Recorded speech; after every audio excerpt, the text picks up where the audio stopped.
Nous sommes... Depuis l'arrivée au pouvoir d'Emmanuel Macron, des pans entiers de notre pays se sont effondrés. La crise du Covid-19 signera la fin d'un mandat catastrophique avec une situation sanitaire et économique calamiteuse. Cette période marque également l'avènement du mensonge et de la manipulation. Dès le début de la crise, une véritable chasse aux sorcières s'est abattue sur les lanceurs d'alerte. Nous avons assisté à des procédés d'inversion permanents. À titre d'exemple, il y a un an, TV Liberté souffrait de la censure en émettant l'hypothèse que le virus pouvait s'être échappé d'un laboratoire. Le président américain Donald Trump lui-même en a fait les frais. Il est désormais privé de réseaux sociaux. Aujourd'hui, seuls les grands médias sont autorisés à faire état de l'origine du virus. Ces mêmes grands médias qui ont mis un point d'honneur à dénigrer, à calomnier, à salir toutes les personnalités qui critiquaient la débâcle du gouvernement, le tout en laissant les puissants répandre leurs mensonges sans contradiction ni contradicteur. Les fameux termes de fake news, de complot fleurissent pour qualifier ceux qui ne veulent pas se résoudre au lavage de cerveau. Face à cela, TV Liberté a mis un point d'honneur à donner la parole à ceux qui ne l'avaient pas ailleurs. Nous sommes même parvenus parfois à contraindre certains médias du système à recevoir nos invités. TV Liberté a gagné des batailles, mais nous avons aussi payé cash notre engagement pour la vérité. Nos vidéos ont été censurées par les géants du numérique, notre chaîne a été suspendue à plusieurs reprises. Ils veulent tuer le messager. Tuer le messager parce qu'ils ne peuvent plus rien contre le message. Les mensonges du pouvoir médiatique et politique sautent de plus en plus aux yeux. De plus en plus de Français comprennent la manipulation permanente des chiffres, du discours dominant, des opérations de communication. Ils redoublent d'autoritarisme parce qu'ils sont aux abois. Et l'année qui s'annonce sera crucial. L'échéance électorale présidentielle va donner lieu à un exercice de propagande du système encore plus puissant, renforcé par la gestion du Covid-19. Plus que jamais, le rôle de TV Liberté sera essentiel. Alors il ne faut pas se leurrer, ils feront tout pour nous mettre des bâtons dans les roues, pour tuer le messager. Mais à l'attaque, il nous faut répliquer, résister. Nous avons déjà parcouru un long chemin, alors il nous faut encore retrousser nos manches, tous ensemble. Aidez-nous à poursuivre notre mission à vos côtés pour vous informer. Faites un don à TV Liberté. TV Liberté n'appartient pas à un apparatchik ou un financier proche du pouvoir. TV Liberté n'a pas de publicité. TV Liberté n'a qu'un seul soutien, vous. Alors, je compte sur vous.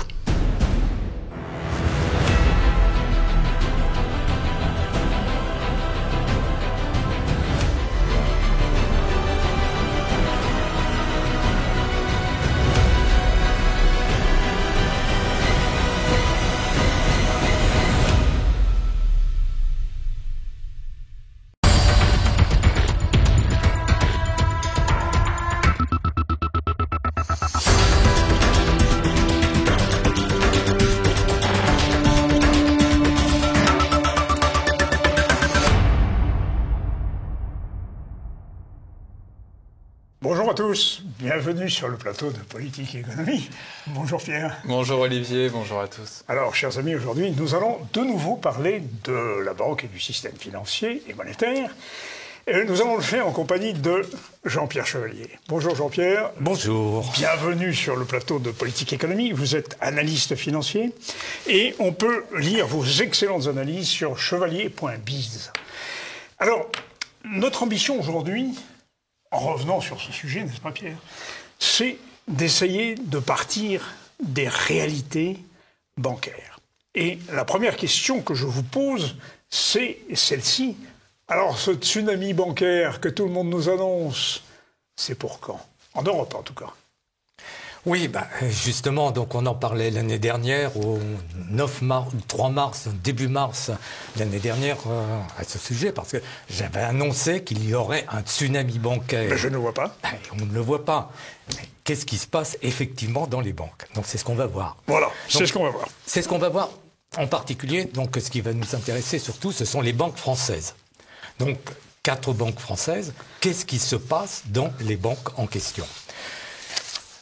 Le problème, c'est que les banques ne respectent pas les règles de bonne gestion prudentielle, elles ne respectent pas des règles comptables, et ce qui les amène, quand on fait les choses correctement, à la conclusion suivante, c'est que leurs capitaux propres sont négatifs maintenant. D'accord.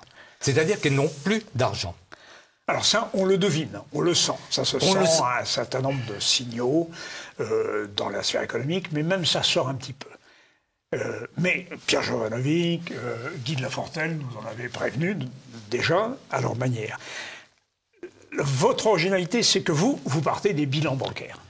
J'analyse, donc vous m'avez dit que j'étais analyste financier, j'analyse les comptes des banques. Les banques, de toute façon, sont obligées, comme toutes les entreprises, les sociétés cotées, sont obligées de publier des résultats, des bilans, qui sont normalement certifiés. Oui, et par des commissaires aux comptes. Par des commissaires aux comptes, par des firmes donc, de reporting, comme on dit, oui. Donc, qui certifient que les comptes sont conformes aux règles comptables.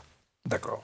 Et qu'est-ce qui se passe? En fait, les dirigeants des banques ne respectent pas ces règles-là.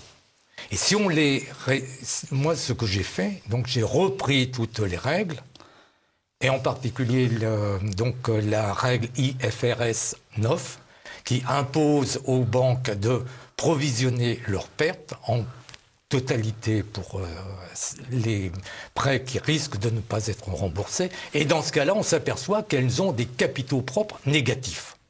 Capitaux propres, c'est-à-dire ce qui constitue le cœur même de leur activité, de leur richesse. Et ces capitaux doivent rester dans un rapport, disons, honnête avec leurs engagements. Voilà. Alors, une banque, qu'est-ce que c'est? C'est une entreprise qui prête l'argent qu'elle a, c'est-à-dire c'est ce qu'on appelle des capitaux propres. Oui, ce que vous appelez aussi les comment appelez-vous ça déjà? Les capitaux propres tangibles. Tangibles, c'est ça. Capitaux tangibles. Tangibles, c'est-à-dire qu'ils sont bien réels. Voilà. Donc, ce sont ces capitaux propres. En fait, c'est pas par opposition à argent sale ou tout. Donc, il peut y avoir de l'argent sale éventuellement, mais enfin, ça, c'est quand même tangible. Oui.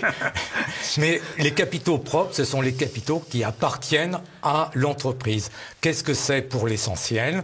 Ce sont les bénéfices qui sont accumulés au fur et à mesure du temps. D'accord. Donc, les banques font... L'objectif d'une banque, comme de toute entreprise, c'est de gagner de l'argent. Donc, une partie de cet argent va être distribuée aux actionnaires, une autre partie va être investie, mais les banques, comme les entreprises, doivent conserver une partie de leurs bénéfices pour augmenter leurs capitaux propres. Donc ça, c'est la base, le socle de base. C'est à partir de cet argent que les banques vont pouvoir en prêter. Mais ça ne suffit pas. Que font-elles? Elles empruntent de l'argent sur les marchés financiers internationaux. Parce que maintenant, les marchés financiers sont très largement ouverts. Donc, les banques sont amenées à emprunter de l'argent. Donc, il y a une règle qu'il faut respecter à ce moment-là, c'est la règle prudentielle d'endettement qui s'énonce simplement de la façon suivante. Le total des dettes ne doit pas dépasser 10 fois le montant de leurs capitaux propres. C'est-à-dire qu'une banque normale, actuellement, considérée comme normale, bien gérée, doit avoir des dettes, mais pas trop. Elle a 10 fois plus de dettes que de capitaux propres. C'est déjà beaucoup. Oui, mais alors, quand des banques, car on le sait, il y a certaines banques qui sont à 30, 40 et plus encore, comme la Deutsche Bank en Allemagne, comme la Société Générale dont vous allez nous parler. Alors, qu'est-ce qu'elles font alors, ces banques? Alors attention, ces banques jusqu'à présent, donc avant cette histoire de coronavirus, donc c'était simple, il suffisait de recalculer éventuellement le montant des capitaux propres. Maintenant, depuis quelques années, les banques publient des capitaux propres en annexe qui sont considérés comme justes, qui donnent une image fidèle de la réalité, comme on dit. Donc ce sont les capitaux propres tangibles, CET1, Common Equity Tier 1, donc en anglais. Donc ce sont les véritables capitaux propres. Sauf le hors-bilan non, ça c'est dans le bilan. Ouais. Mais en plus de ça, il y a le hors-bilan. Ouais. Donc ça c'est encore autre chose. Alors, Donc, à partir depuis quelques années, donc c'était simple, on avait le montant des capitaux propres tangibles. Ensuite, il suffit de multiplier par 10 et puis on voit quel est le montant des dettes. Donc, c'est très simple. Les actifs des banques sont financés par son passif. Donc en anglais, le mot passif n'existe pas. Le mot passif est désigné par liabilities and equity, c'est-à-dire des dettes et des capitaux propres. Uniquement. Tout ce qui n'est pas capitaux propres, ce sont des dettes. C'est très simple. Donc il suffit, les banques publient le CET1, et puis on fait par différence du total du bilan moins le CET1, et on a le total des dettes. Et il ne faut pas que le total des dettes soit supérieur à 10 fois le montant des capitaux propres. Jean-Pierre Chevalier, tout à l'heure, vous nous disiez que les banques ne respectent pas les règles, mais pourquoi ne le font-elles pas ? Parce que les banques ne respectent pas les règles. D'abord, les banques américaines ont commencé à ne pas respecter les règles au début des années 2000. Donc le multiple d'endettement, le leverage en anglais, est monté jusqu'à 50, 60 pour citer. Ce qu'on appelle l'effet de levier. L'effet de levier, si vous voulez. Actuellement, donc, ce sont les banques européennes et françaises en particulier qui ne respectent pas ce leverage. Pourquoi ? Parce que dans une banque, tout le monde a intérêt à ce que le chiffre d'affaires augmente, ce que les bénéfices augmentent. Depuis le conseiller financier que vous allez voir dans l'agence du quartier, etc., jusqu'au grand patron au sommet le grand patron, tous les grands patrons au sommet de banque. Tout le monde a intérêt à ce qu'il y ait de plus en plus d'activités, donc de plus en plus de bonus, de rémunération, de primes, etc., etc. Donc, elle ne respecte plus ces règles prudentielles d'endettement. Et c'est une règle et non pas un règlement. Ce n'est pas une règle comptable impérative. C'est une règle de bonne gestion qui a été élaborée essentiellement par Alan Greenspan dans les années 80. Ancien président de la Réserve fédérale américaine. Ouais. Dans les années 80. Donc c'est pas nouveau, ça a 40 ans. Oui, donc ce n'est pas illégal, si je puis dire. Ce n'est pas illégal, il n'y a aucun règlement qui oblige les banques à faire cela, mais c'est une règle prudentielle. Le résultat, c'est qu'elles sont en grande difficulté. Alors les banques françaises et européennes sont en très grande difficulté parce qu'elles ne respectent pas cette règle.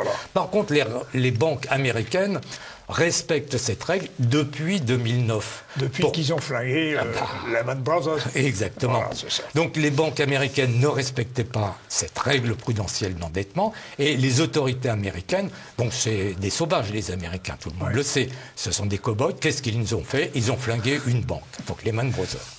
Mais pourquoi est-ce que le gouvernement et les parlements, parce que le secteur bancaire, le fonctionnement du secteur bancaire quand même dépend depuis toujours du gouvernement et des parlementaires. Pourquoi est-ce qu'ils ne s'insinuent pas dans le fonctionnement de la banque pour que ça roule ? C'est moins vrai aujourd'hui, me semble-t-il. Enfin, Jean-Pierre. En fait, qu'est-ce qui se passe en Europe, et en France en particulier ? Il y a une multiplication des autorités monétaires. Au niveau européen, il y a la Banque centrale européenne, il y a donc l'agence bancaire européenne. En France, il y a la Banque de France et puis l'AMF. Il y a plein de choses. Et qu'est-ce qu'ils ont fait, qu'est-ce qu'ils disent surtout depuis le début de cette histoire de coronavirus ? Ils ont dit les règlements, c'est pas la peine de les respecter. Parce qu'ils savent très bien, tout le monde sait, ils savent eux, que les banques sont en fait en très très grande difficulté, les banques françaises en particulier, et pour ce qui nous intéresse, plus particulièrement en France, et puis les autres banques européennes. Alors parlons de ces banques justement, parce que sur votre blog, chevalier.biz, vous nous faites une belle petite liste de ces fameux banksters, c'est vous qui les appelez ainsi. Alors on voit le groupe BPCE, on voit le Crédit Agricole, et puis évidemment BNP Paribas, et la Société Générale. Alors, nous aimerions, avec Pierre, que vous puissiez nous parler un petit peu de ces banques, parce que ce sont celles que nos compatriotes connaissent bien. Et ils nous diront, mais vous annoncez toujours l'apocalypse, et puis on ne voit rien venir. Et nous étudierons d'ailleurs tout à l'heure, si jamais le tsunami se produisait, ce qui pourrait nous arriver en tant que consommateurs de banques. Mais auparavant, vous partez toujours des faits. Alors, parlons un petit peu de ces groupes Je sais pas, BPCE par exemple. Alors déjà, première chose, donc le Crédit Agricole et BNP sont deux énormes banques. Le total de leur bilan, c'est 2200 milliards d'euros. Non, pas chacune. 2200 milliards d'euros. Sauf erreur de ma part, c'est à peu près l'équivalent du PIB français. Le PIB français, c'est 2300 milliards. Voilà, c'est ça, oui. Donc, c'est-à-dire que ce sont des banques dont le total du bilan est égal au PIB annuel de la France. Et de la dette aussi, à peu près. Alors, une grande partie donc de la dette officielle. Alors, non, mais je le vois venir, il va prendre le bilan des banques pour payer la dette. Alors, c'est plus compliqué, me semble-t-il, non ? Les banques françaises sont aussi grosses que JP Morgan, par exemple, aux États-Unis, et les Américains trouvent déjà que c'est une trop grande banque au niveau des États-Unis. Mais c'est si on transpose JP Morgan en France, il devrait y avoir, donc les banques devraient avoir 5 fois moins de dettes qu'elles ne l'ont actuellement. Elles devraient être beaucoup trop basses. Too big to fail, ça marche ou ça marche pas ? De toute façon, donc on va voir que les autorités bancaires ne veulent pas faire tomber les banques en question. Parce que quand on analyse les comptes, donc c'est ce que j'ai fait, c'est très difficile d'analyser maintenant les comptes de façon à donner une image fidèle de la réalité, selon l'expression classique. Et là, on est très embêté. Et j'ai trouvé, donc, à la fin de 2020, une banque en Europe qui fait les choses correctement. C'est UBS, la banque suisse, Union des banques suisses. Que fait-elle ? Une banque ? Une.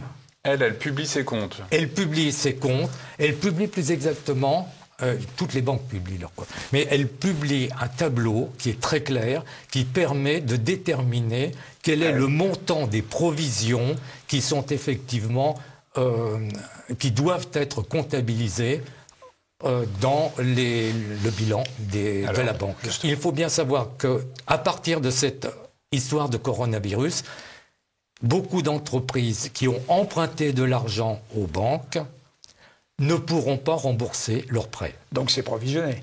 Non, justement. C'est là où est le problème. Alors, il existe une règle impérative, une règle comptable impérative. C'est la règle IFRS 9. Donc ça veut dire, donc c'est une règle internationale financière de reporting, comme on dit, c'est-à-dire donc il existe des sociétés qui certifient les comptes des entreprises et des banques en particulier, et donc c'est d'après cette règle, les prêts que les banques ont accordés doivent être classés en 3 catégories. Catégorie 1, ce sont les prêts qui ont une très forte probabilité d'être remboursés. Donc ce sont des gens tranquilles et tout, des gens ou des entreprises. Alors, et des entreprises. Particuliers et entreprises. Particuliers et entreprises. Qui ont emprunté de l'argent aux banques et qui ont une très forte probabilité de pouvoir rembourser leurs emprunts. Donc c'est tranquille. Catégorie 3, j'en sors une. Catégorie 3, c'est les mauvais. Les banques, non solvables, les personnes physiques ou morales, c'est-à-dire les particuliers et les entreprises, qui ont déjà eu des incidents de paiement, c'est-à-dire qui n'ont pas pu rembourser leurs emprunts à leur échéance normale. Mais à qui on continue de prêter ? Les banques leur ont prêté de l'argent, donc de toute façon ils ne peuvent pas rembourser tout de suite, et ils ne peuvent même pas rembourser certaines de leurs échéances. Donc qu'est-ce qui va se passer à l'avenir ? Ça va être pire. Oui. Donc, mais les banques ne peuvent pas revendre ces créances à des cabinets spécialisés à 50% ou 20% du prix. Ça se produit. Oui, mais ils vont perdre beaucoup d'argent. Ils vont les reprendre mais en enregistrant des pertes monumentales. Oui. Donc, qui ne sont pas provisionnés, vous le dites. Alors, attention. Donc, cette catégorie 3, ce sont les prêts qui sont à risque, comme on dit. Et la catégorie 2, c'est la catégorie intermédiaire. C'est-à-dire que les banques ont prêté à des entreprises et à des gens qui étaient tangents, qui qui pouvaient ne pas rembourser leur prêt, mais on leur a prêté de l'argent assez facilement, parce qu'il y a des commissions bancaires, que les intermédiaires vont toucher, donc que ce soit le conseiller financier qui reçoit le client et tout, jusqu'au patron et tout. Donc c'est une catégorie, on ne sait pas très bien, une grande partie de ces gens-là, des restaurateurs par exemple, pour l'instant ils ont toujours payé. Et puis il y a le PGE aussi. Oui, non mais ça c'est encore autre chose. Il y a les restaurateurs par exemple, qui ont emprunté de l'argent et jusqu'à présent ils ont pu rembourser, mais qu'est-ce qui va se passer à l'avenir? C'est pas sûr qu'ils le fassent. Alors les catégories 2 et 3, les prêts qui sont classés dans les catégories 2 et 3 doivent être provisionnés entièrement. D'après la règle IFRS 9. Et elles ne le sont pas. Les banksters, eux, ne respectent pas cette règle et ils ne provisionnent que très très peu de ces prêts. Donc, pourquoi? Parce que ce sont des banques qui ne gagnent pas suffisamment d'argent.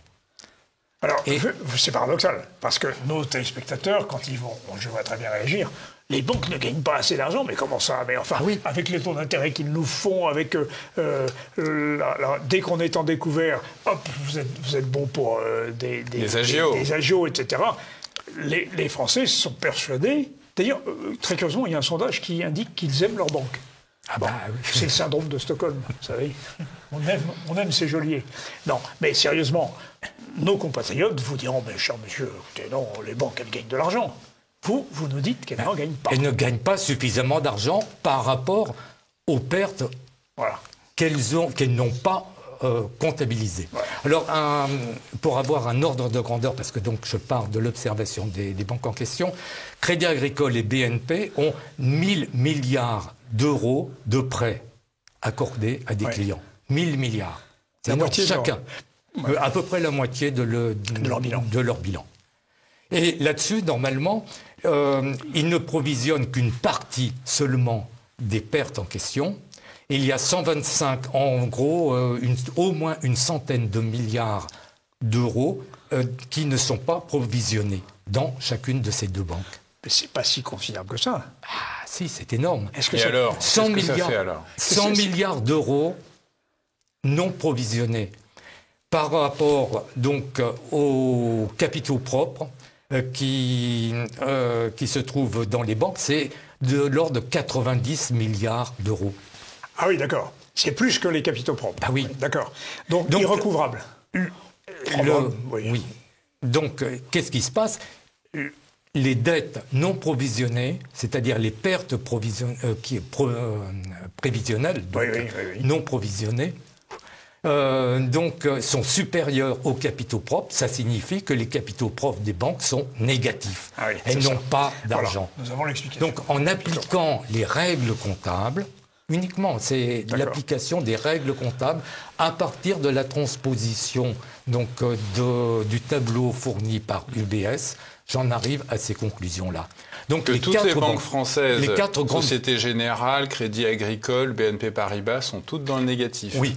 Donc quand j'ai repris tous les calculs à partir du résultat de ce qu'a publié UBS, de ce qu'a publié Société Générale. Société Générale, c'est très intéressant parce qu'il publie, comme UBS, le même tableau qui permet de calculer effectivement les pertes prévisionnelles non provisionnées. Et quel est l'intérêt pour la Société Générale de publier un document sur lequel on peut savoir qu'elle est dans le négatif, qu'elle est dans un état lamentable? C'est que généralement les gens ne comprennent rien à ce que je vous dis. Alors, simplement, si vous me permettez une incise, il y a une petite semaine, j'écoute Radio Classique et le matin, M. Frédéric Oudéa, directeur général PDG de la Société Générale, dans l'émission de notre ami Pavlenko, Dimitri, il nous dit « Ah mais tout va bien, la Société Générale refait du profit, ça tourne, ça marche. » Ah oui, ça marche. Mais une semaine avant, j'avais entendu aussi M. Stéphane Richard, président de Orange, mais qui possède la banque Orange, qui essaye de fourguer en disant « Non, tout va bien, non, on va trouver un partenaire. » Alors, j'aimerais comprendre. Je vous dis, en appliquant les règles comptables, donc c'est pas moi qui... C'est l'observation du tableau publié par Société Générale, qui est très clair. Quand on connaît cette règle IFRS et quand on sait que, quand je décrypte correctement leur compte, Société Générale publie donc ce tableau, mais uniquement pour les opérations du bilan. Le hors bilan, il n'en parle pas. Non, on entend... Oui. Par contre, le hors bilan, je l'ai déduit de ce qui se passe chez UBS. Le hors bilan représente à peu près un quart du bilan d'UBS. Des pertes d'UBS. Et les pertes non provisionnées sur le hors bilan d'UBS représentent un quart de ces prêts. Donc il faut rajouter 1/16 des pertes qui proviennent du hors bilan pour avoir une image fidèle de la réalité. Et le résultat final, c'est que Société Générale, d'après cette transposition, a 32 milliards de capitaux propres négatifs. Ils sont en dessous de zéro, à moins 32 milliards. Jean-Pierre Chevalier, on sait que ces grandes banques françaises, sont proches du robinet de la BCE. Oui. Donc pourquoi est-ce qu'elles n'arrivent pas à s'en sortir, sachant que c'est les premières servies? Effet Cantillon, hein. Oui, alors, qu'est-ce qui se passe donc en Europe? Sarkozy avait dit donc pour la France, soyez tranquille avec moi, il n'y aura aucune banque qui me fera faillite. Il a raison, il n'y a pas une banque qui en fait faillite. Oui, malheureusement. Mais ça a coûté très cher. Ça coûte très cher, les conséquences sont absolument catastrophiques. Alors justement, voulez-vous que nous examinions ensemble l'hypothèse que j'avais formulée au début de l'émission, reprenant d'ailleurs un de vos propos de votre blog. Alors ce tsunami bancaire en Europe, c'est pour quand? Car qu'est-ce qui se passe demain si une ou deux ou trois banques font faillite? Alors ce qui se passe, c'est horrible, tout simplement. Quoi exactement, c'est même difficilement imaginable, en quoi qu'on a déjà des éléments, oui, des précédents. La Grèce et Chypre. Donc, et l'Allemagne des années 20. Exactement. Donc, voir le livre de notre ami Pierre Jelbanovic. Donc, c'est le pire qui puisse arriver dans une nation, c'est justement une création monétaire hors norme. Oui, mais alors, si cette création monétaire qui est en cours se produit avec la faillite des banques, les banques sont bloquées. C'est-à-dire que nous ne pouvons plus faire de virements, plus de chèques, plus de prêts de DAB, plus rien. Voilà. Tout est déjà prévu depuis 2017 dans le journal officiel de la BCE. Donc j'ai retrouvé ce document, vous ne le retrouverez nulle part ailleurs parce que Vous l'avez publié sur votre blog? Oui, je l'ai publié donc sur mon site. Je crois que c'est en accès libre même. Donc tout est prévu dans le moindre détail en quelque sorte. Avant c'était en anglais, maintenant c'est même en français. Tout est prévu, mais dans quel cas? Alors, dans le cas où, justement, ces banques tombent en faillite. Qu'est-ce qui peut se passer? Donc, il y a un excellent film documentaire qui a été publié sur la BNP. Oui. Donc, je ne me rappelle plus quel est le nom de ce film en question. Oui, je l'ai. Ça s'appelle comment? Alors, BNP. On voit Pebro dans le bureau de la garde. Dans les eaux troubles de la plus grande banque européenne, c'est ça. C'est exactement ça. BNP Paribas dans les eaux troubles de la plus grande banque européenne. Voilà. Donc c'est un film documentaire qu'il faut absolument voir parce que vous m'avez dit, donc, ce tsunami bancaire, c'est pour quand? Mais ça a failli déjà se produire en 2012. D'accord. Parce que dans ce documentaire, on voit que des anciens dirigeants de BNP, en 2012, pendant plusieurs mois, quand ils quittaient la banque le soir, ils ne savaient pas si le lendemain, elle allait pouvoir ouvrir. Ça, c'est pas du baratin. C'est pas moi qui l'invente. Ce sont les dirigeants de BNP qui ont été interrogés par des journalistes qui ont fait ce film-là et qui ont tous confirmé cela. Comment ils s'en sont sortis alors? Alors, ils sont sortis grâce à la BCE en particulier. Bien sûr. Et à la connivence avec des hommes politiques, etc., qui n'appliquent pas les règles comptables. Quand vous conduisez une voiture et que le feu est au rouge devant vous, vous arrêtez. Mais eux, ils ne s'arrêtent pas. Ça dépend dans quel pays. Oui. Non, mais on est sérieux, donc on s'arrête. Je témoigne, au Proche-Orient, si je m'arrête au feu rouge, on me klaxonne derrière pour dire d'avancer. Donc, oui, mais au Liban, vous voyez ce qui se passe. Vous voyez ce qui se passe après au niveau bancaire. Justement, peut-être qu'il y a une relation entre le feu rouge et la catastrophe bancaire des Libanais. Ah oui. Donc, ce qui va se passer donc, est déjà prévu donc, dans ce journal officiel de la BCE en 2017. Donc, un jour, bing, quelqu'un va appuyer sur un bouton, donc tout est prévu. Il n'y a plus aucun distributeur automatique en France qui ne fonctionne. Le bouton, ça s'appelle le bouton reset ? Non, c'est autre chose. C'est autre chose. Alors, mais on peut l'appeler. Alors, plus de DAB. Vous ne pouvez plus retirer. Donc, un samedi soir ou un vendredi soir. Je ne sais pas. Oui, généralement, c'est mieux, oui. C'est quand personne ne peut. Voilà. Plus de DAB. Plus de DAB. Les agences bancaires fermées. Plus de chèques. Vous voulez aller demander des explications à votre interlocuteur à la banque, l'agence fermée. Prière de se munir de casserole. Ah oui. Non, mais je suis sans fiche. C'est pas très efficace. Non. Vous téléphonez, personne au téléphone. Vous envoyez un email, rien du tout.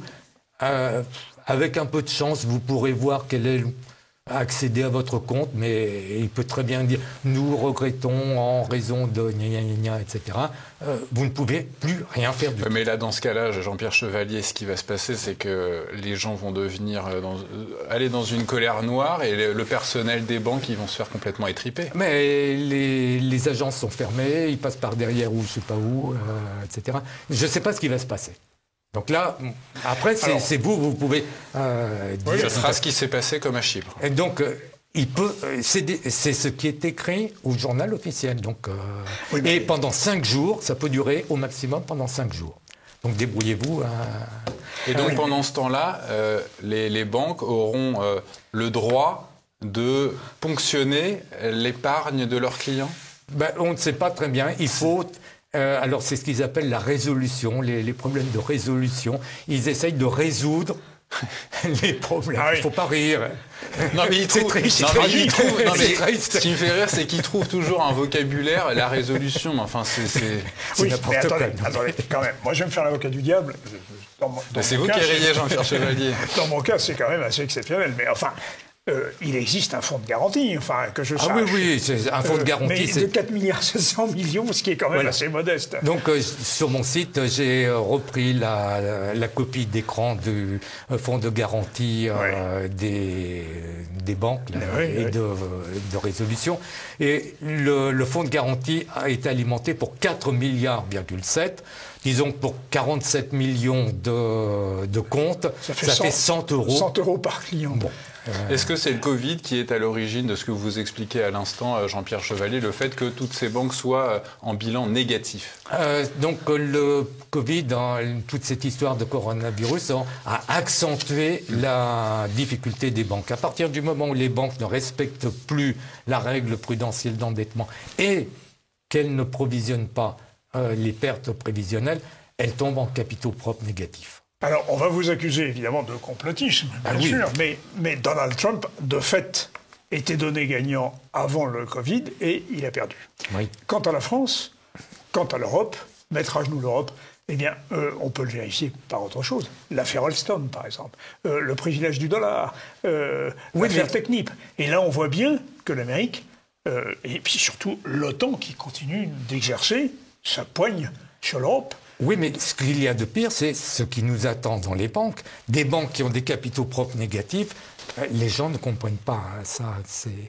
Une banque, comme je l'ai dit tout à l'heure au début, une banque, c'est une entreprise qui a de l'argent et qui va prêter cet argent et qui peut prêter 10 fois plus que ses capitaux propres. Comme il n'y a plus de capitaux propres, c'est une banque qui a des capitaux propres. Qu'est-ce que c'est ? C'était une banque. Oui, mais c'est plus une banque. On vous opposera. Bon, je vous ai opposé le fonds de garantie, qui est évidemment très faible, mais je vous opposerai la BCE, qui continue maintenant son quantitative easing, et qui est finalement l'ultime sauveur des banques.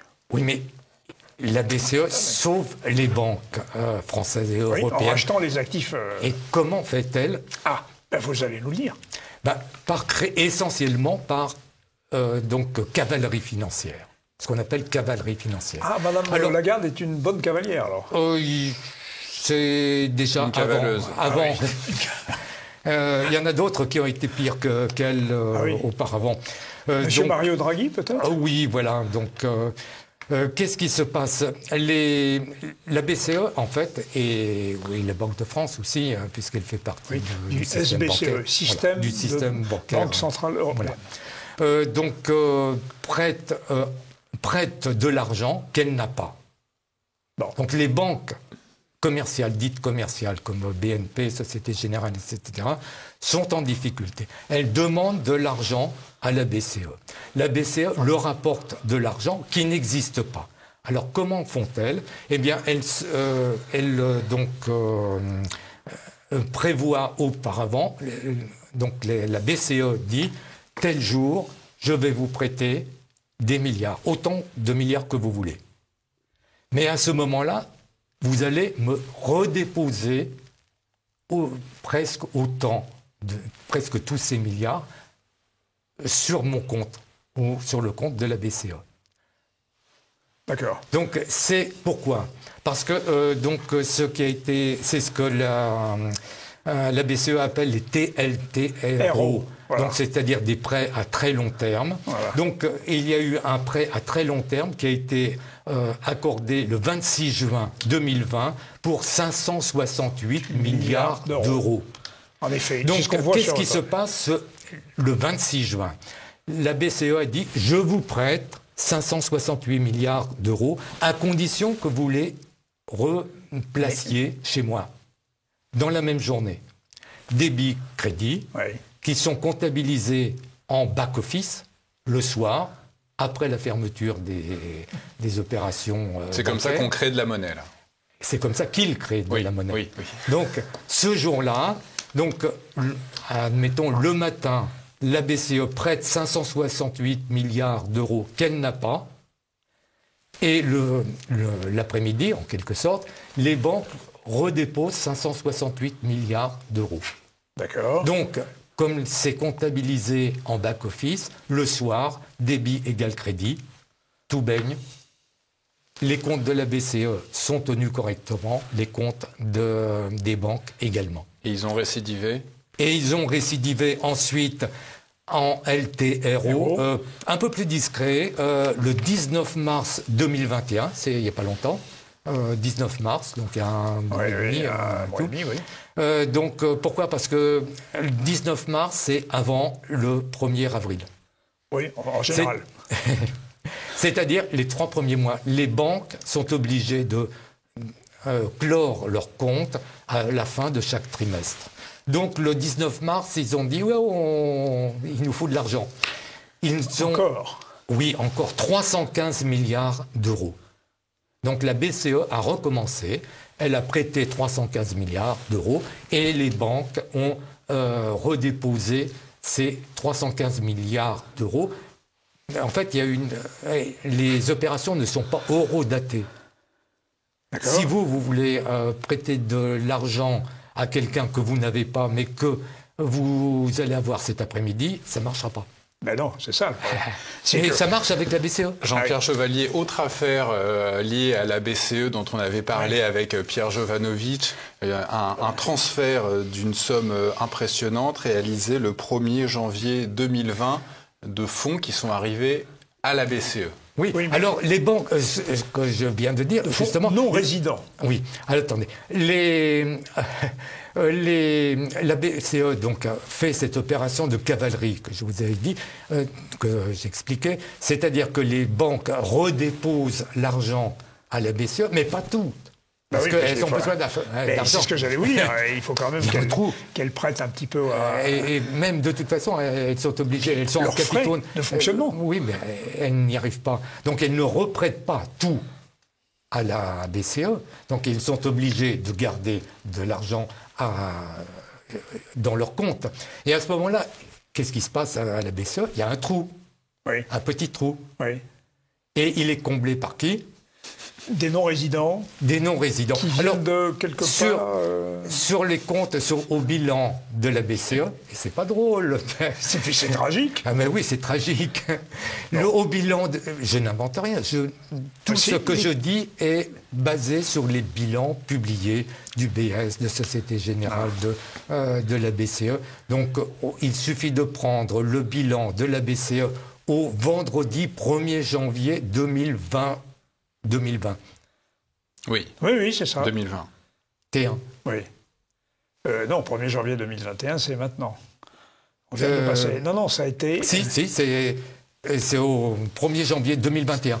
D'accord. Donc là, cette année... Pierre Jovanovic nous en avait parlé voilà, en effet, c'est ça. Au mois de vous m'aviez cité. Oui. Donc, oui, vous savez. Donc au 1er janvier 2021, donc c'était la fin du trimestre, du 4e trimestre 2020. C'est ça, voilà. La fin de l'année 2020. Et combien sont arrivés alors? Il y avait un trou de 431 milliards d'euros. Et par qui a-t-il été comblé? Totalement. Pas totalement, effectivement, pour ce petit trou-là, par des non-résidents. Donc, c'est écrit dans le bilan de la BCE, des non-résidents. Qui est capable de combler un trou de 431 milliards? Alors, ce sont donc des personnes morales ou physiques qui ne font pas partie de la zone euro, puisque ce sont des non-résidents. Qui peut le faire? C'est pas les Américains. Les Américains, non, ils vont pas le faire. C'est pas les Chinois. Pas les Chinois, ils ont 3 000 milliards de dollars de... C'est pas les Japonais de garantie, enfin de fonds, de devises accumulés. Mais ils sont pas fous, ils vont pas mettre de l'argent à la BCE. Donc, il faut chercher du côté du pétrole. Il faut chercher du côté des pays producteurs d'hydrocarbures. Je ne sais pas où ils sont. Et donc, ils prêtent... sans rien demander, ils ont prêté en une semaine, d'une semaine à l'autre, 82 milliards d'euros supplémentaires. Comment savez-vous que sans rien demander? Vous avez vu quelque chose? Il y a au moins les intérêts, non? Non, on ne sait pas. Alors, c'est pire.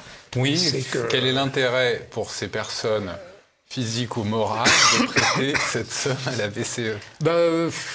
Devinez un petit peu, ce sont les pays producteurs d'hydrocarbures. Je ne sais pas très bien où ils sont, je ne sais pas trop bien quel est leur Ils veulent qu'on continue à rouler avec nos voitures, c'est ça? Oui. Je pense que Pierre vous pose la question en termes économiques et la réponse est en termes politiques. Oui, voilà, il paraît que un pacte de suggestion, c'est pas politiquement correct et je crois qu'il ne faut pas trop en parler. D'ailleurs, personne n'en parle.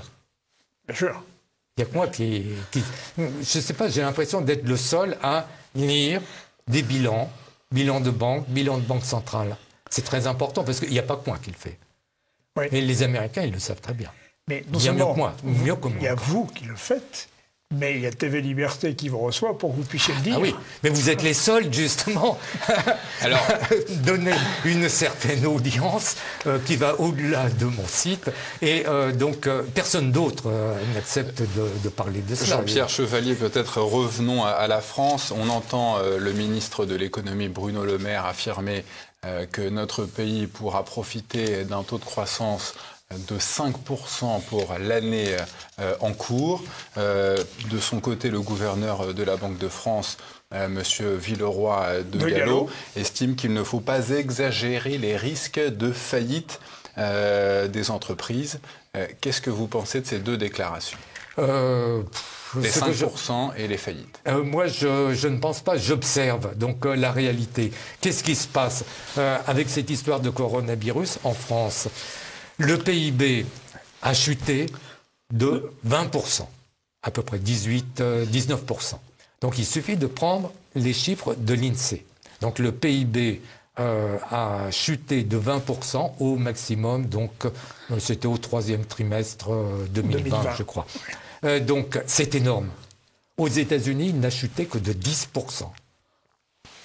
Donc on était à 100, on est tombé à 80. Oui. Donc on est tombé très bas. Donc qu'est-ce qui s'est passé au premier trimestre? Le taux les experts en propagande de l'INSEE ont dit cocorico, fantastique. Nous avons un taux de croissance de 0,4%, alors qu'en Allemagne c'est moins 1,7%.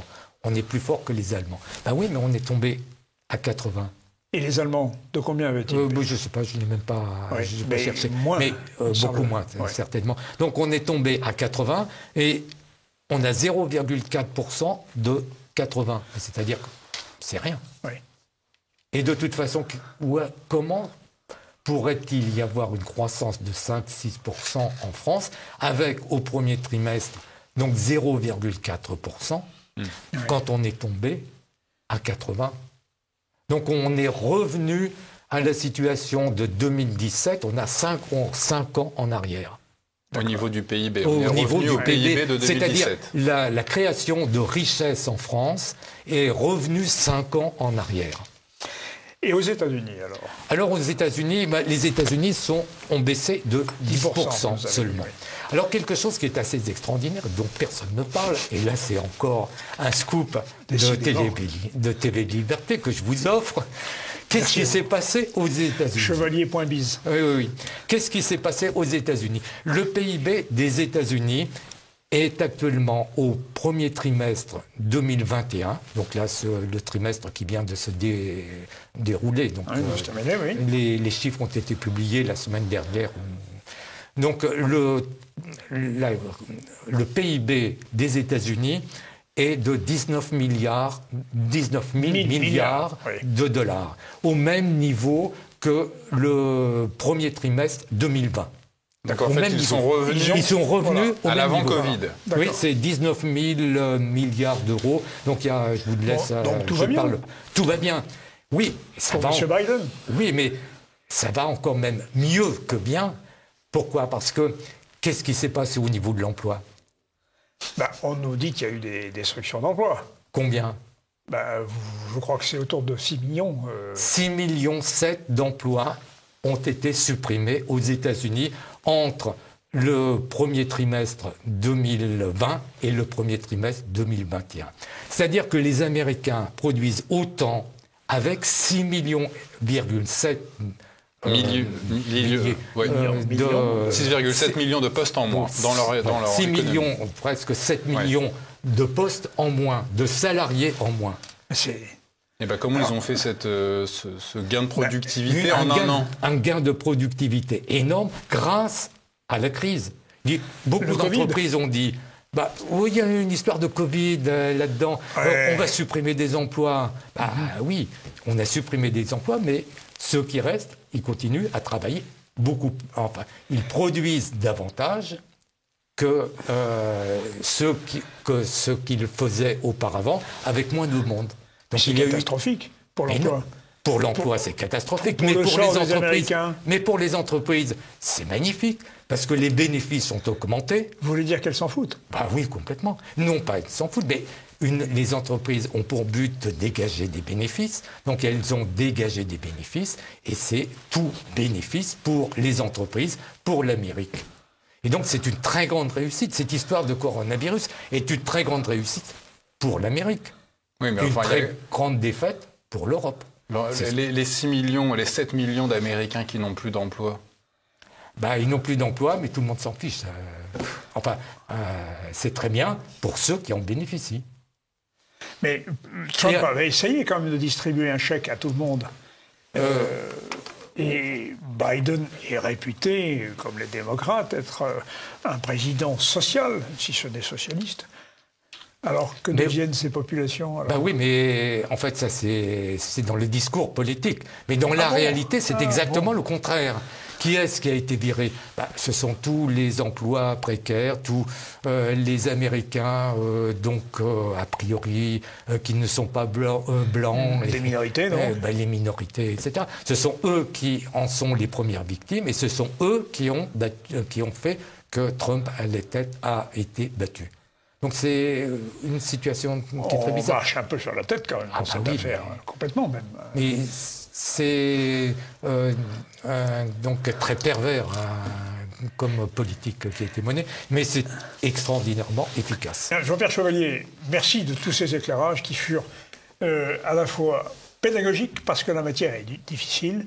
En général, nos concitoyens connaissent mal ce domaine. Vous avez contribué largement à nous éclairer et nous vous en remercions à leur nom. Et je vous remercie de m'avoir invité. Quant à nos téléspectateurs, on les invite évidemment à commenter et ou à mettre un pouce bleu si cet entretien leur a plu. Merci à vous.